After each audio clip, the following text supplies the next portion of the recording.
Okay, picture this. A doctor's home, Saturday evening, quiet. Then suddenly, boom, an emergency call shatters the peace. Right. Or, imagine being at a kid's Little League game. Maybe your son's pitching, sun's out, and then your beeper goes off. Right. A different kind of interruption. Totally. And behind these, normal moments, there are these huge personal dramas playing out, often completely hidden, Yeah, and they just change everything. exactly. And that's what we're diving into today. We're looking at this really gripping story in Knife Music by David Carnoy. It's not just a plot. It's like a maze. Truth, perception, how past trauma messes with finding justice. Yeah, our mission here is to really unpack this complex criminal case.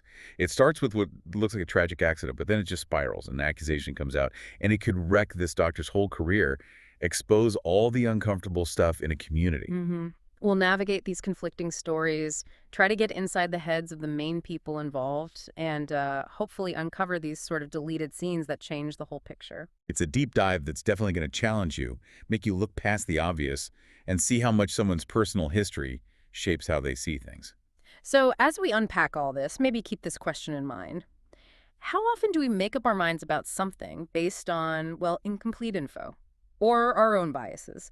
And what's the real cost when the truth only comes out in bits and pieces? Let's jump right in. So the story kicks off with Dr. Cogan. He's a trauma surgeon, skilled guy. He's woken up from dozing at home. Yeah, the author gives this little detail like one side of his hair sticking up, graying, temples, gives him a boyish charm apparently. He gets called into the trauma room and it's chaos. Total chaos. Paramedics bring in this 16-year-old girl, Kristen Kroiter, white blonde hair, young, hit a telephone pole going about 50 miles an hour. And the scene is, well, it's intense. The trauma nurse, Pam Wexford, she's described as just incredible cutting off the girl's clothes in less than a minute, like a real-life version of Edward Scissorhands, just super efficient. Wow. And Cogan. He's got to figure out what's wrong, fast. Right. He does this thing called a peritoneal lavage, basically a wash of the abdomen. The fluid comes back grossly bloody. So he knows immediately. Instantly. She's got splenic rupture, and the orders just fly out. Hang more fluid, cross her for 6 units, and let's get her to the OR stat. Just decisive action. But even with all that urgency, he still tries to follow procedure, right? Tries to Agreed. contact her parents. Yeah, it's interesting. He actually speaks to the unconscious girl about needing parental consent because, the rules said he had to at least make an attempt before operating on a minor. Even when time is critical, he's trying to do it by the book. Okay, so while Cogan's in surgery saving Kristen's life, let's shift scenes. Hmm. We meet Detective Hank Madden. He's having this rare, peaceful moment. He's watching his son, Henry, they call him Chico, pitch in a Little League game, Menlo Park. He's got allergies, his head's pounding, but it's just this, normal dad moment. Right. Seems pretty typical. Yeah. But you mentioned earlier there's more to him, something in his past. Oh, absolutely. This is crucial. The book tells us Madden had polio as a kid. It left him with a short right leg and a drop foot. Wow. Yeah, and kids at school were cruel, called him Chester, after the character from Gunsmoke with the limp. So he carries this physical and likely emotional burden, and it really matters later. And then, right there at the game, Mm, his peace gets shattered too. yep, Beeper goes off. yep. Call from another detective, Jeff Billings. New case. The parents of a girl who say she was raped by her doctor. Okay. How does Madden react to that? Is it just another case or does it hit differently? It hits very differently. The book says his throat tightens and his heart jumps a little just hearing the word doctor. Whoa. It's visceral, it's personal. He even admits he hates that he can't help it. And we find out why this is tied to a really deep trauma. He was sexually assaulted by a doctor when he was a boy during his polio treatment. Oh my God. Yeah. So his immediate thought is, damn, why today? Why now? He's walking into this case carrying some serious baggage, a clear bias against doctors from the get-go. Okay, fast forward a bit. Madden and his partner, Detective Sergeant Pete Passerini, they're arriving at the Kroiter house. Gated community, vintage oaks. What's the scene like? It's heavy, grief-stricken. They hear this horrible moaning, guttural and anguished sobbing even before they get inside. Just pure despair. And what do they find? The absolute worst. Kristen Kroiter has committed suicide, hanged herself in the shower. Pastorini tries CPR, but he knows it was hopeless. Just devastating. But then something else comes up. Yes. Amidst all that horror, the parents mentioned Kristen kept a journal or a diary, and they found it. And it apparently details a sexual encounter with her doctor back in late February. The doctor being Cogan, who saved her life just weeks before. Presumably, yes. That's the immediate assumption. And the coroner's investigator, Greg Lyons, he notices some things. Yeah, small things, but potentially significant. A small bruise in the bicep area on Kristen's arm. Lyons suggests someone could have grabbed her hard there. And a bruised heel, maybe from kicking. Doesn't quite fit with a straightforward suicide, does it?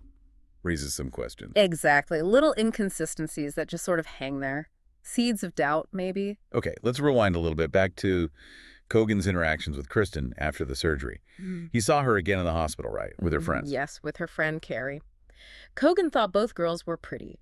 He found Kristen more interesting than he'd previously thought.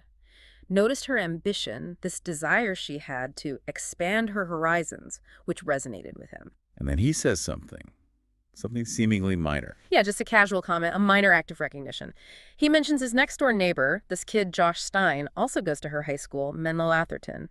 He apparently later regrets it more than almost any other comment he ever made. Wow. Foreshadowing. Okay, so then the police show up at Cogan's office. Madden and another detective, Burns. Right. Cogan barely remembers Kristen at first, needs prompting, and then he's just completely floored when Burns says they're from homicide. Homicide, not just investigating an allegation, but homicide. Yeah. That's intense. And right after that, the phone rings. It's Kristen's friend, Carrie Pinklow. What does she say? She's panicking, confirms Kristen killed herself, and then drops the bomb. It was all in her diary. Everything that happened that night. You know about the diary, don't you? Oh, man. Cogan must have just frozen. What's his first response? It's sharp, almost defensive. Did you say anything about Kristen having sex with me? Oof. Yeah. And in that moment, he gets it. The full weight of the situation crashes down. He tells Carrie, this is bad, Carrie. Really fucking bad. I'm in a heap of trouble here.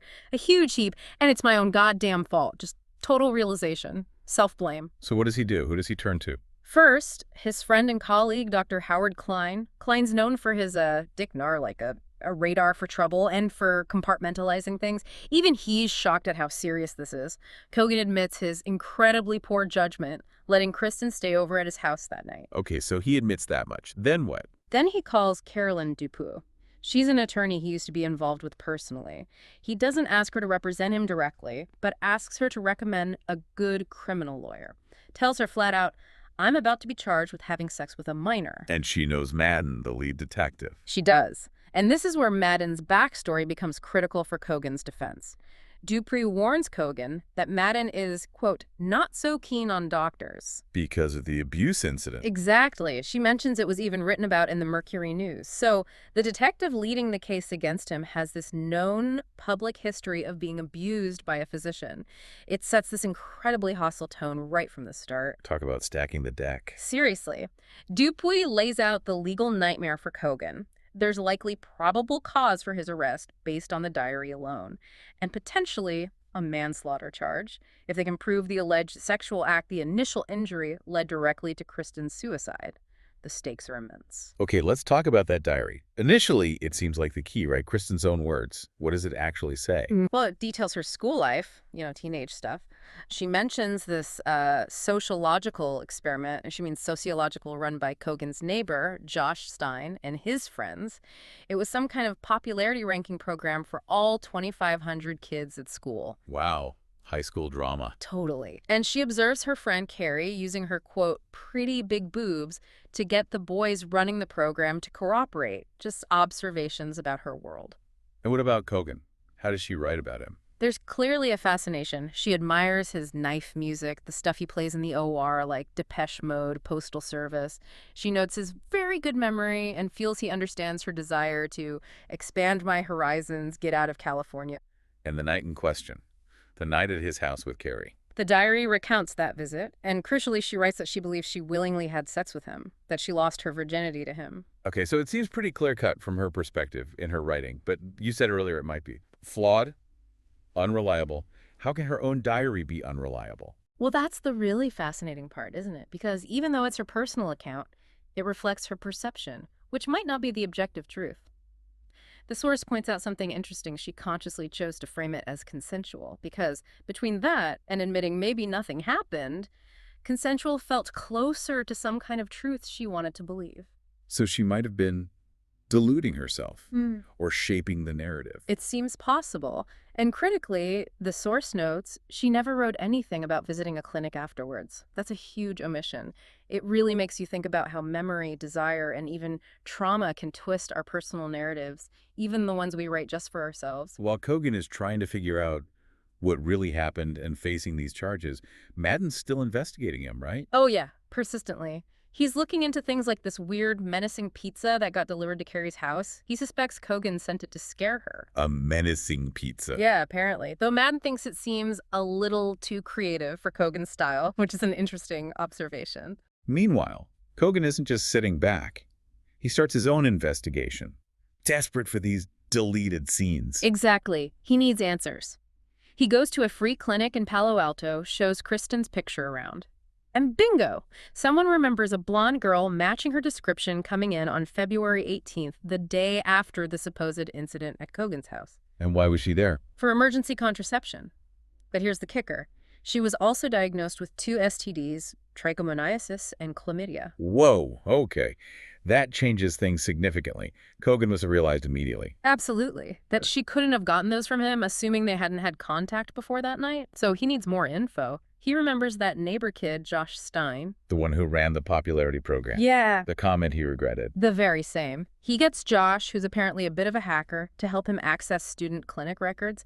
He gives Josh a list of frat members' medical terms. And they find something. They hit the mother lode, as the book calls it. Jim Pinklow Carey's brother shows up in the database. Treated for the exact same things. Trichomoniasis, chlamydia. Carrie's brother. Wow. That's the link. That's the direct, undeniable link. It points the finger away from Cogan and squarely at someone else connected to Kristen. So what's Jim Pinklow's story? How did he get involved? The deeper, much uglier truth comes out through Jim's own writing. He kept this hidden journal on his computer called Bart's Journal. It's basically his confession. What does it say? He writes about being at a frat party with another guy, C.J. Watkins. This Watkins guy had a history. He'd assaulted another girl before. Watkins pressured, basically coerced Jim into having sex with Kristen while she was extremely drunk. Watkins himself said, "I was fucking." Just brutal. God, that's awful. And Jim felt guilty. Immensely guilty. He writes in the journal something like, "I hope this shows you how sorry I am, how much I really cared for Kristen, even though my stupid ego helped kill her." He clearly felt responsible, in part, for her death. So you have Kristen's diary saying she willingly slept with Cogan, but then you have Jim's secret journal confessing he was involved, under coercion from Watkins. Exactly. It's this incredibly tangled mess of conflicting narratives. What Kristen believed or chose to write versus what Jim secretly confessed actually happened. It just highlights how complex truth can be, especially when trauma, guilt, and perception are involved. Okay, so Cogan now has this bombshell evidence. Jim Pinklow's STD results matching Kristen's. How does he get it to Madden? The confrontation is pretty dramatic. Cogan actually gives the evidence to Madden during one of Madden's son's pitching lessons, just walks up and hands it over. And what does he say? He doesn't hold back, tells Madden straight up, "He's your rapist, not me." Wow. Talk about dropping a bomb. What happens next? The fallout must be huge. It is, and it's tragic. C.J. Watkins, the guy who coerced Jim, presumably panics when he realizes the truth might come out because of Cogan's actions. He finds Jim and shoots him in the neck. Oh no, does Jim? He survives, but barely, critical condition. His carotid artery was partially dissected. It leads to a stroke, partial paralysis, and severe memory loss. The book says he did not recognize his family, just devastating consequences. And Watkins, what happens to him? This is where the official narrative takes shape. Madden confronts Watkins, and Watkins ends up dead. Madden kills him. Okay. And how do the police handle that? Well, the source material describes the police then portraying Watkins as this hardened criminal involved in prostitution, dealing drugs, amphetamines, designer drugs, the works. To justify the shooting. That seems to be the implication presented in the source to justify Madden's actions and shut down any potential criticism. It shows how quickly a narrative can be constructed, you know? Yeah, definitely. So what happens in the aftermath of all this violence and revelation? Well, Jim Pinklow's family releases a statement basically saying they can't comment on any allegations because Jim has no memory of the events. And Dr. Cogan, he's finally cleared. Yes. He holds a press conference, states publicly he was falsely accused of a crime I didn't commit. He feels like he's reached this tidy little ledge high above the amorphous, mucky bottom. Privately, the authorities acknowledge the frat boys were likely guilty, but with Jim's memory gone and Watkins dead, proving it would be incredibly difficult. And Carrie Pinklow, Kristen's friend. She ends up taking Cogan's earlier advice, the advice he'd given Kristen about finding a new path. She goes off to boarding school in Connecticut, trying to start over. What about Madden? Cogan was innocent. Does this resolve anything for him? Does he let go of that bias against doctors given the facts? It seems like. No, not really. His internal conflict, that deep-seated trauma, it lingers. There's this revealing conversation he has with Pastorini. What does Pastorini say? Pastorini basically calls him out. He says something like, look, you're locked onto this doctor thing, but taking Cogan down wouldn't have fixed anything for you. Even if he was guilty, he's not your doctor. And no one ever will be. Wow. So the personal trauma just overshadows the facts of the case for him, even at the end. It appears so. It suggests that finding Cogan innocent didn't heal Madden's own wounds. The bias remains. But let's look at Cogan again. This whole ordeal must have changed him profoundly. Does he just go back to being a surgeon? It definitely changes him. He considers leaving medicine, maybe going into biotech, but ultimately he finds this newfound appreciation for the people who were there for me in my hour of darkness. He goes back to Parkview Hospital. A changed man. Yeah, another doctor, Beckler, notices a hint of evolution in him, and he starts pursuing a relationship with his lawyer, Carolyn Dupuy. The book calls him Teddy C version 2.0. He realizes that being a good doctor is tied to being a better person. It's a kind of redemption arc for him. So we've really journeyed through this incredibly tangled story. Started with a medical crisis, plunged into this devastating accusation, and then uncovered this hidden layer of secrets, lies, and really painful personal histories. Absolutely. This deep dive into knife music really underscores how vital it is to question those first impressions, to look at things from different angles and to understand how deeply someone's past, their trauma, can shape how they see the world and how justice plays out. Yeah, I think the key takeaways are pretty clear. Truth is rarely simple, right? It gets filtered through bias, memory, sometimes even deliberate deception. Definitely. And relying too heavily on just one source, like Kristen's diary in this case, even if it seems personal and honest, can lead things way off track. Sometimes the real story, the real culprits, only emerge after a lot of digging or through these unexpected confessions. It leaves you with a pretty challenging thought, doesn't it? Mm-mm. When you have these conflicting stories, fragmented evidence, how do you actually find the whole truth? Especially when that truth is messy, uncomfortable, or forces you to rethink what you thought you knew. Exactly. And maybe what responsibility do we all have, in our own life to look for those deleted scenes, Mhm. to dig a little deeper before we make judgments, to try and understand the full picture, even when it's difficult?